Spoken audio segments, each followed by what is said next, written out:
Ladies and gentlemen, it turns out I was wrong about everything. I just found this incredibly inspiring article from a young woman who managed to save up $100,000 by the time she was only 27.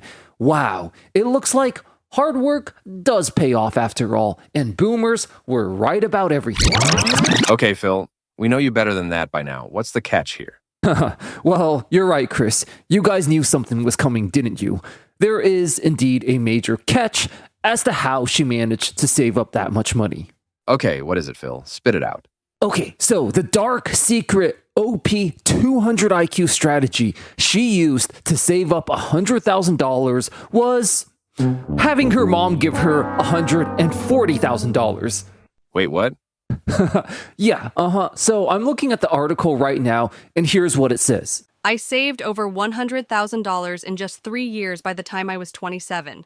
Here are my top 3 money-saving tips. Now, in the article, she goes on to say, saving that much money was no walk in the park.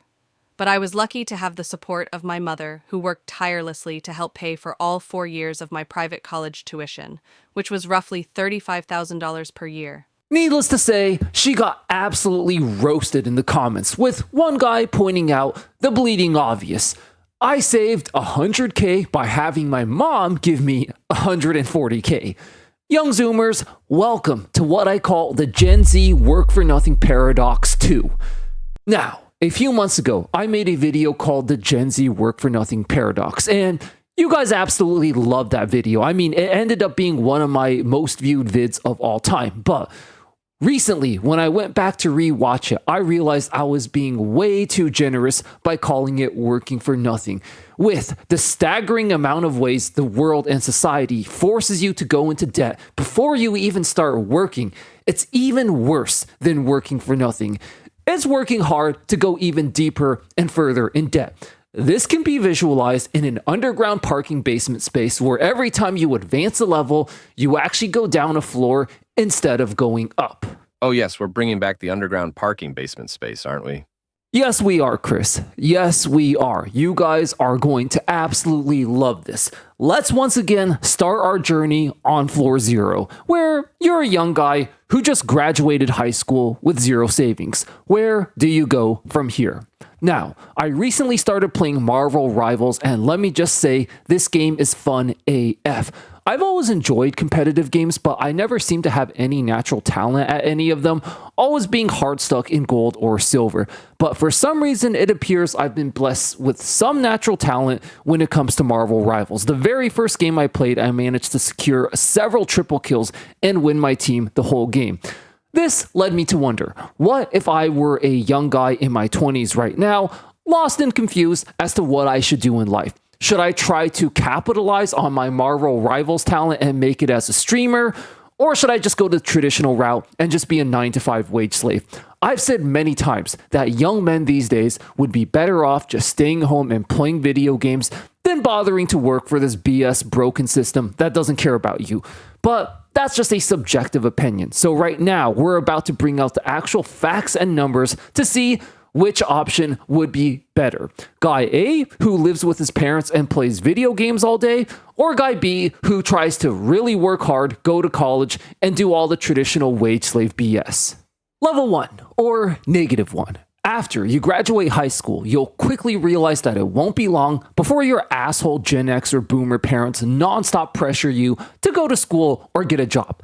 Let's focus on the get a job route for now. We'll save the abomination of student loan debts for the deeper levels down. How much debt do you have to go into just to get a job? Well, for starters, you're probably looking at least $25,000 for a new car.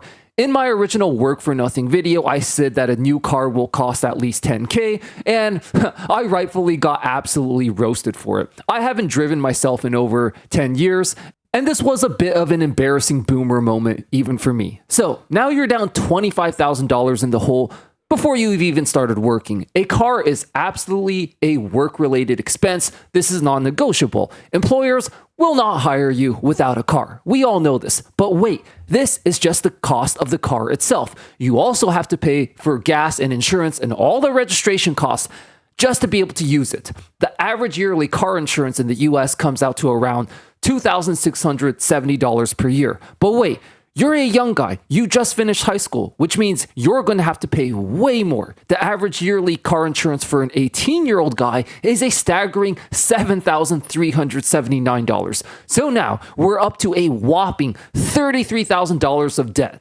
Add in another $2,148 of yearly gas expenses, and we're now already over $35,000 in debt. By the way, guys, this is just for the car. There are way more job-related expenses, and since these dogshit modern employers don't want to pay any benefits, you'll likely find yourself having to pay for your own work shoes, your own work uniform, your own medical expenses when you inevitably encounter health issues from work-related stress.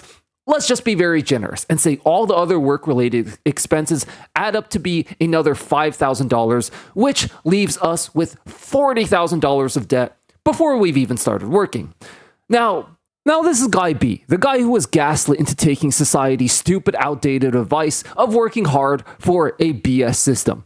Let's now check in on Guy A, who just decided to stay home and play Marvel Rivals all day. Now, let's be realistic here. Obviously, I could make a ridiculous hypothetical example where this guy turns out to be the faker of Marvel Rivals and instantly goes pro and makes millions. But let's just be more realistic and say he's just a somewhat decently talented player who really grinds at his craft, and after a year, he reaches Diamond and gets 1,000 subscribers on YouTube.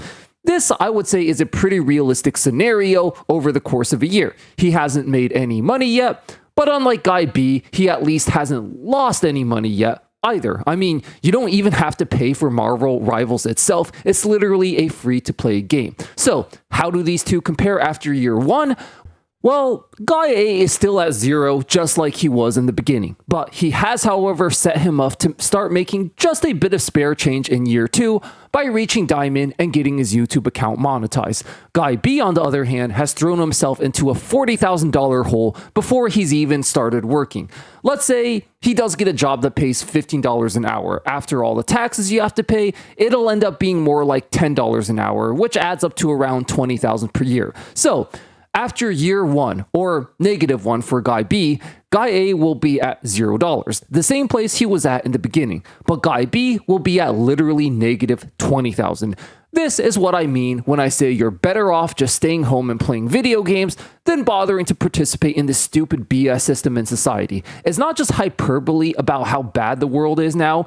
There's actual logic and numbers and reasoning behind what I'm saying. But anyways, this is just level or year -1. What happens when we descend to level/year -2? So now we're on level 2 or -2, depending on how you look at it. This is where after a year of being lied to and gaslit by your asshole boomer parents that if you just work hard, you can make it in America, you realize the whole thing was just bullshit, as you're still being paid the same dogshit wage and the same dead-end job a year later. In fact, when you factor in this absurd inflation we're all living with now, we're actually effectively being paid much less. Now, of course, your delusional boomer or Gen X parents don't see it that way. Rather than just admitting they were wrong and that times have changed, because of course it's impossible that the world has changed even a slight bit since 1970, right? They'll just double down on their shameless gaslighting. Your skills don't deserve a living wage yet. This is why you need to go back to college to acquire a skill. So let's see what happens when you do that. Now, just like with our Marvel Rivals example, we have to be realistic. Same way, you're not likely to be some special prodigy who immediately goes pro in Marvel Rivals. You're probably not going to immediately get into Harvard or some Ivy League school going back to college. You'll probably have to start off by going to community college and studying something simple like a business degree. Now, we all know that like most degrees, that won't get you a job or anything all in this economy. Your delusional boomer parents know this too. But here's the cool part. They're not going to tell you this before they nonstop hardcore pressure you into going to college. They're only going to use this to gaslight you after you've already graduated with a ton of debt. It costs an average of just $13,000 for 2 years of community college tuition. So after 3 years of being lied to and gaslit by society, 1 year of working hard at a dead-end minimum wage job with the false promise of upward mobility, and 2 years of going to community college to study a useless degree that, of course, you'll only be told is useless after you've already spent 2 years and $13,000 on it.